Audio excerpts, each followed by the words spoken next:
Yeah, Nicole, not nearly as many people as we saw yesterday, but still a bit of a crowd out here. Let me show you. I'd say about 50 people out here in front of the Brooklyn Center Police Department today.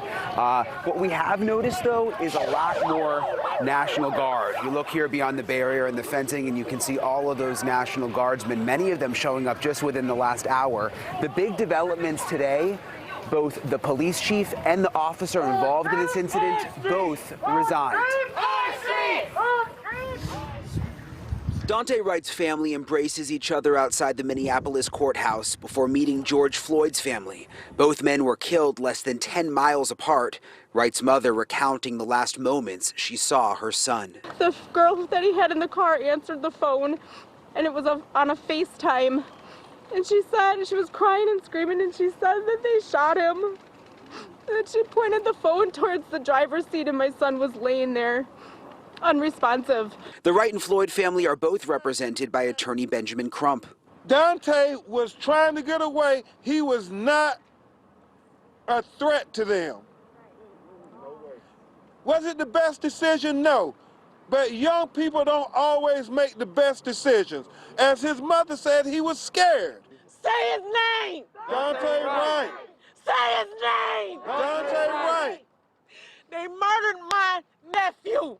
She killed my nephew. The officer who shot Wright, Kim Potter, resigned from her job this morning. In a resignation letter, she wrote resigning was in the best interest of the community, the department, and her fellow officers. She worked for the department for more than 2 decades. The Brooklyn Center police chief also resigned Friday after another chaotic night. Despite the 7 p.m. curfew, protesters stayed on the streets. Some threw water bottles and other objects at officers. Several officers were hurt, and police say 5 businesses were burglarized. Our mobile field force commander actually met with one of the individuals on the scene about 7 o'clock and tried to talk about how we could do this peacefully tonight without the use of any chemical munitions, without the use of any enforcement.